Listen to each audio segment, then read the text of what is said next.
بسم اللہ الرحمن الرحیم۔ السلام علیکم ورحمۃ اللہ وبرکاتہ۔ آج ہمارا صغرا کا سبق نمبر 4 ہے اور ہمارے آج کے سبق کا عنوان ہے مفہوم کی تعریف اور اس کی اقسام۔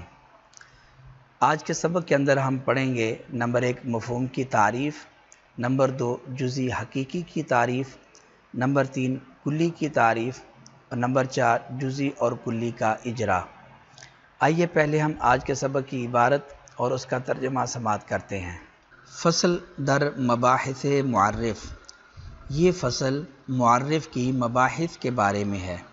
ہر چے متصور شود، ہر وہ شے جس کا تصور کیا جائے، جس کی صورت ذہن میں حاصل ہو، اگر منع کند از شرکت بین کثیرین، اگر وہ شرکت کثیرین سے مانے ہو، آن را جزئی حقیقی خوانند، تو اس کو جزئی حقیقی کہتے ہیں۔ چون ذات زید، جیسے زید کی ذات، و اگر منع نہ کند، اور اگر وہ شرکت کثیرین سے مانے نہ ہو، آن را کلی خوانند، تو اس کو کلی کہتے ہیں۔ چون مفہوم انسان، جیسے انسان کا مفہوم، و آن کثیرین را افراد و جزیات اضافی و خوانند، اور ان کثیرین کو کلی کے افراد اور جزیات اضافیہ کہا جاتا ہے۔ چون زید و عمر و بکر وغیرہ آن، جیسے زید، عمر، بکر وغیرہ۔ یہ تھی ہمارے آج کے سبق کی عبارت اور اس کا ترجمہ۔ آئیے اب ہم سبق کی وضاحت سمجھتے ہیں۔ تو سب سے پہلے آج کے سبق کا ماقبل کے ساتھ ربط۔ ماقبل مصنف نے فکر کی تعریف کے اندر کہا تھا کہ اگر معلومات کے اندر فکر کر کے کسی مجہول تصوری تک پہنچا جائے تو ان معلومات کو معرف کہا جاتا ہے، اور اگر معلومات میں فکر کر کے نظر کر کے ان کو ترتیب دے کر کسی مجہول تصدیقی کو حاصل کیا جائے تو ان معلومات کو دلیل کہا جاتا ہے۔ تو اس سے معلوم ہوا کہ منطق کے دو مقاصد ہیں، نمبر 1 معرف اور نمبر 2 دلیل۔ معرف یعنی کہ تعریف، منطق ہمیں بتاتی ہے کہ کسی شے کی تعریف کرنی ہے تو کیسے تعریف کی جائے گی، اور نمبر 2 منطق ہماری رہنمائی کرتی ہے کہ اگر کسی دعوے کو دلیل سے ثابت کرنا ہے تو اس پر کیسے دلیل دی جائے اور اس کو کیسے دلیل سے ثابت کیا جائے۔ تو یہ منطق کے دو مقاصد ہیں۔ اس فصل کے اندر مصنف نے منطق کے پہلے مقصود یعنی معرف کو بیان کیا ہے۔ آگے مصنف نے کہا ہر چے متصور شود، جو کچھ متصور ہو، جس کی صورت ہمارے ذہن میں پیدا ہو، پھر اس کی آگے تقسیم کی کہ اس کے دو قسم ہیں، جزئی حقیقی اور کلی۔ اس پر ایک سوال پیدا ہوتا ہے کہ یہ فصل تو معرف کی مباحث کے بارے میں ہے، تو مصنف کو چاہیے یہ تھا کہ مصنف معرف کی تعریف کرتے اور معرف کی تقسیم کرتے۔ مصنف نے معرف کی مباحث کو ذکر کرنے کی بجائے یہ مفہوم اور مفہوم کی تقسیم شروع کر دی ہے۔ یہ تو خروج عن المبحث ہے، یعنی جس چیز کے اندر ہماری بحث ہو رہی ہے اس کو چھوڑ کر دوسری شے کے اندر مصنف مشغول ہو گئے ہیں، اور یہ خروج عن المبحث اچھا نہیں اس کو سمجھا جاتا۔ تو اس اشکال کا جواب یہ ہے کہ جیسا کہ آپ نے پیچھے جانا کہ منطق کے دو مقاصد ہیں، نمبر 1 معرف اور نمبر 2 دلیل۔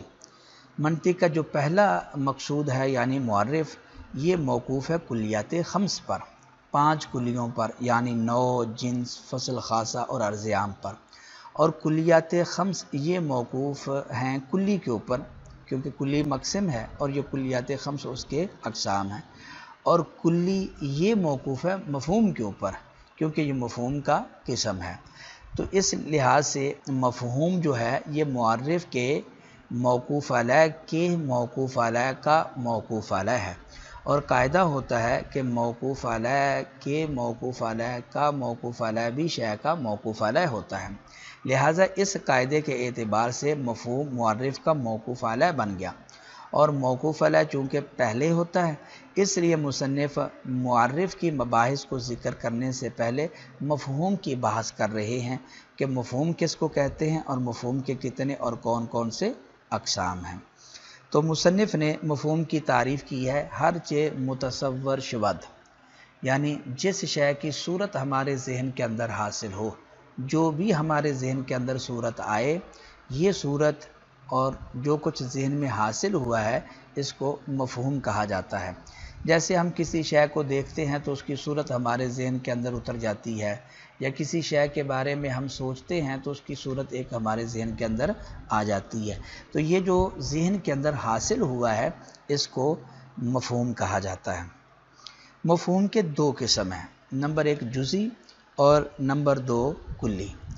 وجہ حسر یہ ہے کہ مفہوم دو حال سے خالی نہیں ہوگا، یا تو مفہوم ایسا ہوگا کہ جو شرکت کثیرین سے مانع ہوگا، یعنی وہ کثیرین پر سچا نہیں آئے گا، یا وہ شرکت کثیرین سے مانع نہیں ہوگا، یعنی وہ کثیرین پر سچا آ سکتا ہے۔ اگر مفہوم ایسا ہو کہ جو کثیرین پر سچا نہ آئے تو ایسے مفہوم کو جزئی کہا جاتا ہے، اور اگر مفہوم شرکت کثیرین سے مانع نہ ہو، یعنی وہ کثیرین پر سچا آ سکے، تو ایسے مفہوم کو کلی کہا جاتا ہے۔ مصنف نے مفہوم کی تعریف کے بعد مفہوم کے اقسام کو بیان کیا ہے۔ آئیے اب ہم جزئی حقیقی کی تعریف سمجھتے ہیں۔ جزئی حقیقی کی تعریف کی مصنف نے کہ ہر چے متصور شود اگر منع کنگ از شرکت بین کثیرین آن را جزئی حقیقی خوانند، یعنی ایسا مفہوم جو شرکت کثیرین سے مانع ہو، جو کثیرین پر سچا نہ آئے، تو اس کو جزئی حقیقی کہا جاتا ہے۔ اس کی مثال دی ہے جس طرح کہ زید۔ اب ذات زید کا جو مفہوم ہے یہ شرکت کثیرین سے مانع ہے، کیونکہ اس کا مفہوم ہے حیوان ناطق مع ھذا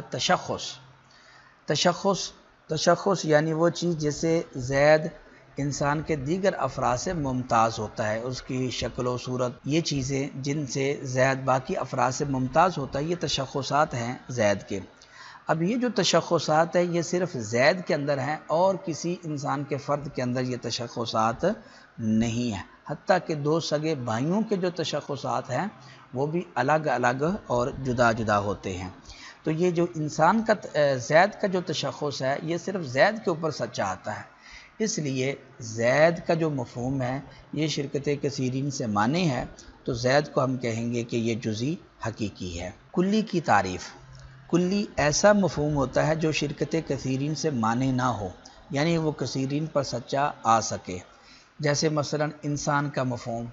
انسان کا مفہوم ہے حیوان ناطق، اور یہ جو حیوان ناطق ہے یہ زید، عمر، بکر، خالد، ولید، اسامہ وغیرہ وغیرہ ان سب کے اوپر یہ سچا آتا ہے، اس لیے ہم انسان کے مفہوم کو کہیں گے کہ انسان کا مفہوم یہ کلی ہے۔ کلی کی تعریف کے اندر جو کثیرین کا لفظ آیا کہ کثیرین سے مانع نہ ہو، تو ان کثیرین کا کلی کے ساتھ کیا تعلق ہے؟